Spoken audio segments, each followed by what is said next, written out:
2 साल तक मथुरा के जवाहर बाग पर कब्जा जमाने वाला और अपनी समानांतर सरकार चलाने वाला राम वृक्ष यादव तो मारा जा चुका है, लेकिन अपने पीछे वो तबाही और बर्बादी की ऐसी दास्तान लिख गया है जिसे लंबे वक्त तक भुलाया नहीं जा सकेगा।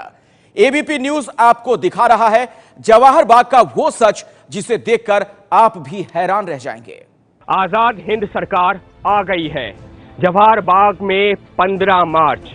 जवाहर बाग में दाखिल होने से पहले दीवार पर कुछ ऐसा लिखा हुआ नजर आता है और अब हम आपको लेकर के चलते हैं उस गेट के अंदर जिसमें पिछले 2.25 सालों के दौरान अगर कोई अंदर आया भी तो वो तभी जब राम वृक्ष की मर्जी थी, लेकिन आज राम वृक्ष मर चुका है।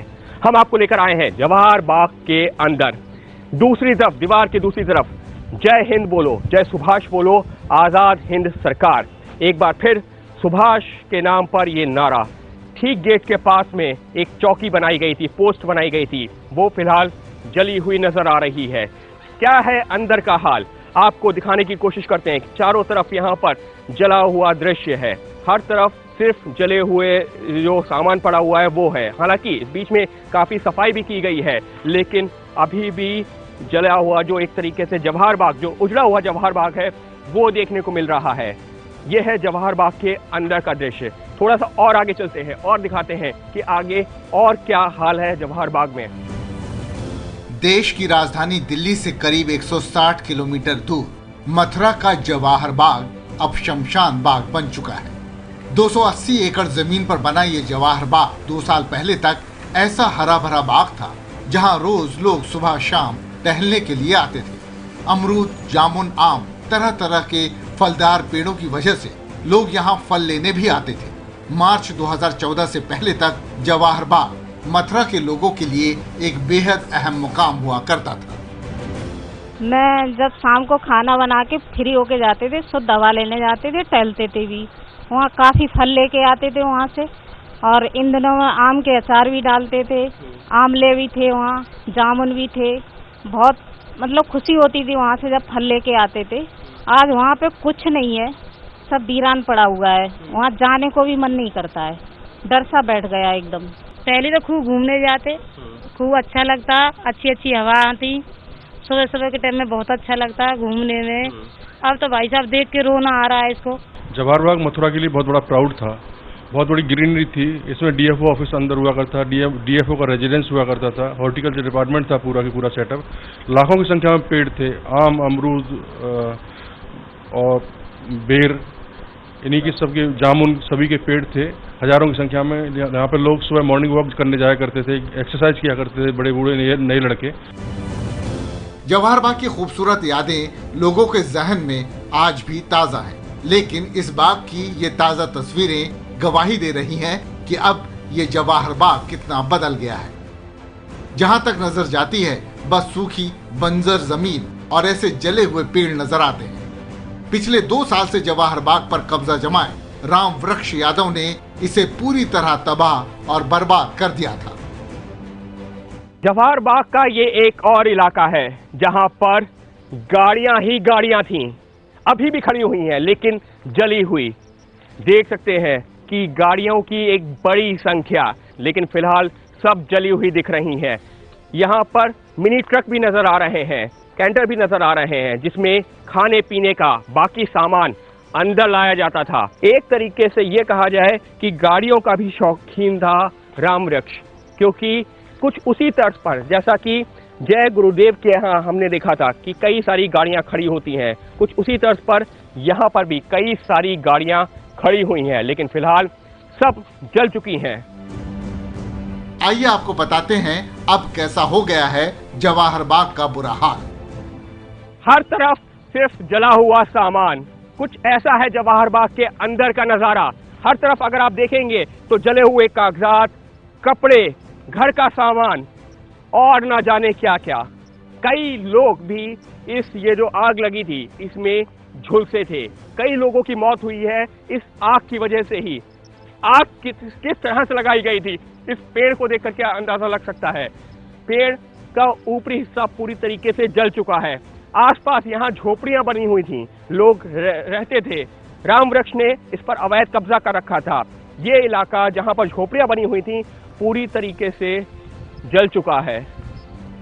जवाहर बाग में रामवृक्ष यादव ने अपनी एक ऐसी अलग दुनिया रची थी जिसमें उसे कोई बाहरी दखल मंजूर नहीं था।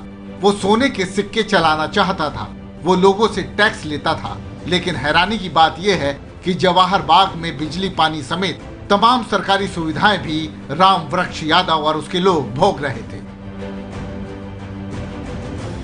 अब हम आपको दिखाते हैं वो जगह जहां पर रामवृक्ष खुद रहा करता था।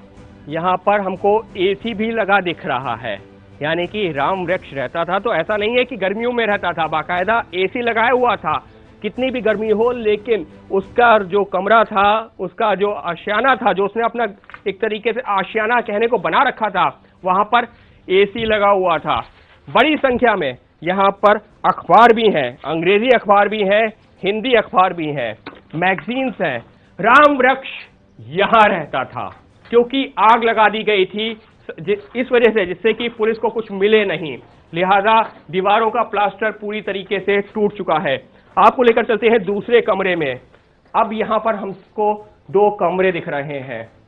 कोशिश करते हैं आपको कमरों के अंदर भी दिखा सकें कि क्या हालत है। कमरे के अंदर क्या हालत है। अब हम पहुंचे हैं उस कमरे में। यहाँ पर हमको ट्रेडमिल दिख रही है, ट्रेडमिल जिस पर एक्सरसाइज करते हैं, साइकिलिंग। ये भी रामवृक्ष का कमरा है। यहाँ पर साइकिलिंग, स्विंग मशीन यानी कि सिलाई की मशीन, उसके अलावा ट्रेडमिल, माइक्रोवेव ओवन, ये सब कुछ देखने को मिल रहा है। वहीं एक मंदिर है जिसमें साईं की मूर्ति है, कुछ और भी। आखिर दूसरे कमरों में क्या है। ये वो कमरा है जहां पर गद्दे पड़े हुए हैं, एक पोस्टर है, ये भगवान का पोस्टर है। इसी तरीके से यहाँ जो सामान रखा हुआ है, काफी सारे अचार के डिब्बे हैं, कप्स है और बाकी सामान। बाथरूम भी है, इसी कमरे से सटा हुआ बाथरूम भी है। बताया जा रहा है कि रामवृक्ष यहीं रहता था। ये दरवाजा तोड़ा गया है, ये वो बाथरूम है जिसका इस्तेमाल करता था रामवृक्ष।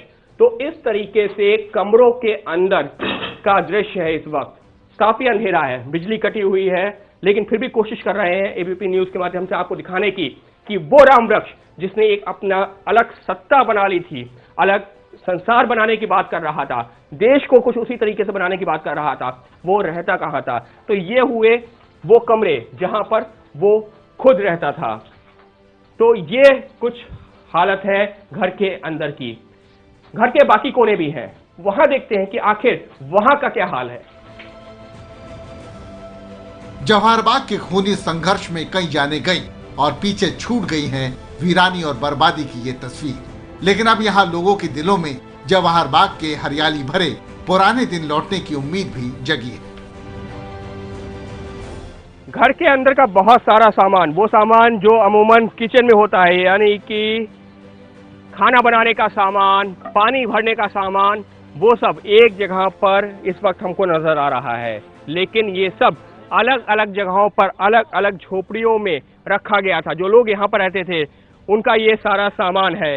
गैस के चूल्हे वगैरह पूरी तरीके से जल चुके हैं क्योंकि सिलेंडर में भी ब्लास्ट हुआ था।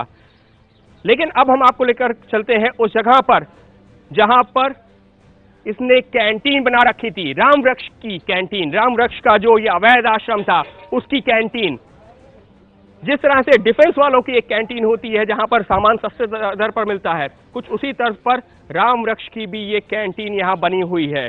फिलहाल आपको दिखाने की कोशिश कर रहे हैं कि किस तरीके से यहाँ पर उसका काम चलता था, क्योंकि हजारों की संख्या में लोग रहते थे, लिहाजा बड़ी संख्या में बड़े बड़े जो कढ़ाई हैं वो रखे हुए हैं, पतीले हैं वो रखे हुए हैं, छोटे छोटे सिलेंडर्स अभी भी यहाँ पर रखे हुए हैं बड़ी संख्या में, क्योंकि आग लगी थी। लेकिन काफी सारे सिलेंडर्स में धमाका हुआ, कुछ में नहीं हुआ, तो वो अभी भी यहाँ रखे हुए हैं।